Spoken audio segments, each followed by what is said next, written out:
I remember there was an incident which kind of shut down a stretch of freeway for a long period of time. A lot of people got stuck there. I forget what it is. It was slightly north of here. Yeah, I-285. Yeah, so that was one.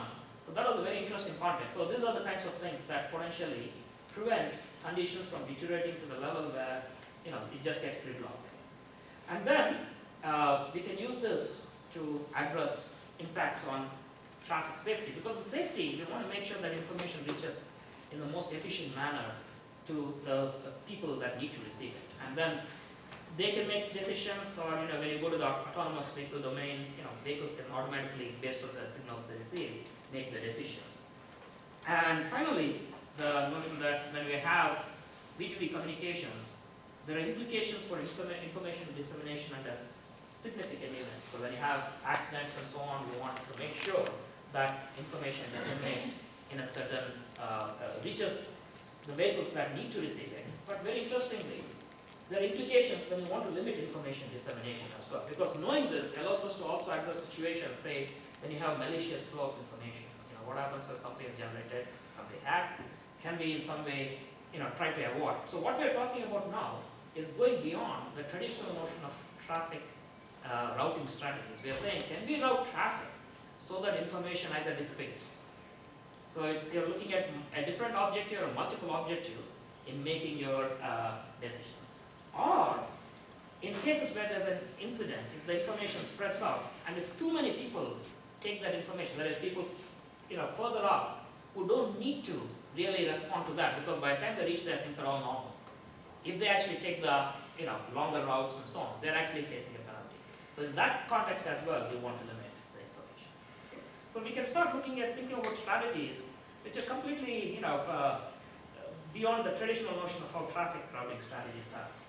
And I wanted to acknowledge my PhD student Yong Kim, who's going to graduate soon with this topic, and then postdoctoral research associate Sean. And if you have any questions, I'd be glad to answer. Thank you.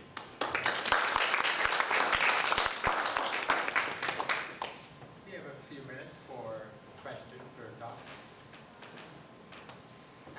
It's very interesting, thank you.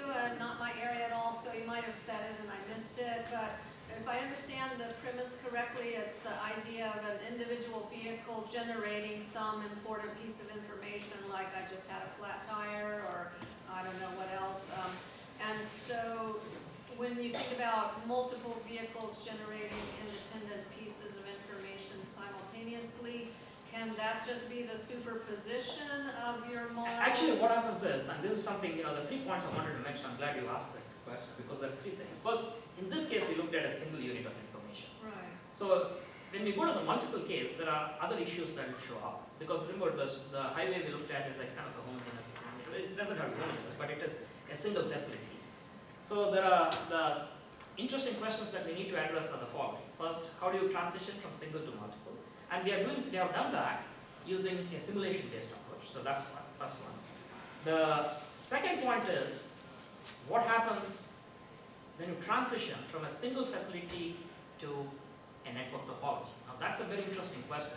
So we have started the process, and not in this, not with Yong's work, but beyond that, we're actually starting to do that, because this gives us the building block to do that, but then network topology and things like that have to then see what is the probability of communication when you have the structure of the network. That's the second point. The third point that becomes interesting is when we have this information propagating, there is going to be action from the perspective of the vehicle, whether it's in terms of changing route or whether it's in terms of slowing down, all of those. That's the other one. The first and the third one, which is related to what happens when you go to multiple pieces of information and how people or vehicles react, we have done that at the network level. Actually, we have done all 3, but not using an analytical approach, because we are starting to look at the analytical approach now. So we have leveraged parts of analytical models that we can use, but in a simulation context. So we are actually seeing what's happening. So we have done that. But when you go to multiple information with a network structure, analytically it becomes more challenging, but we have some ideas that we're actually starting to throw out. So I think there is potential for that, but it is definitely a lot more complex.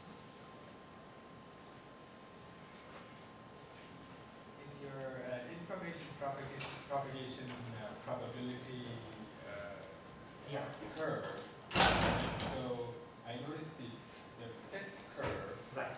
the kernel, does not have, I guess at zero distance, a certainty of information, right? The probability is actually less than 1 as opposed to the, I guess, the Monte Carlo simulation that suggests nearly at zero distance, you have a certainty of information being received, or information being transmitted. In transmitter, yes. Yeah, does that have any, because I would think when you have literally vehicles that joining each other, there should be a certainty that I can transmit information to that adjoining vehicle. Actually, yeah, so if there are just two vehicles, that's fine.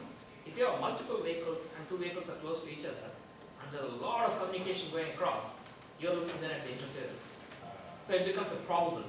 You know, it may happen, it may not, but the chances of happening are very high. Let me put it that way. Yeah, so.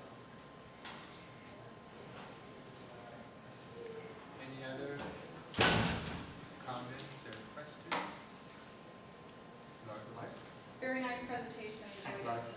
Thank you. So, again, not an expert in this area, but big picture wise, I was wondering if you might be able to talk about implementation.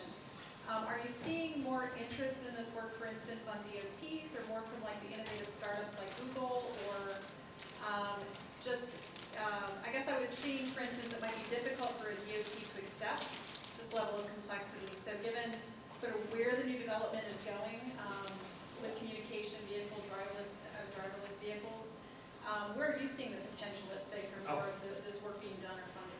Okay, so right now what we're doing, of course, is some of this, when we're doing this, it's interesting that we're also reaching the limits of the developments in the communication domain itself. Because a lot of this also depends on the protocols that are out there.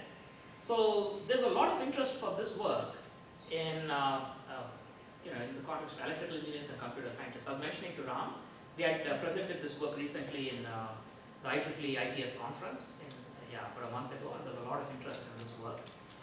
And for them it becomes interesting because they are the ones determining the protocols, and for them knowing what are the implications that show up from the traffic side are particularly important.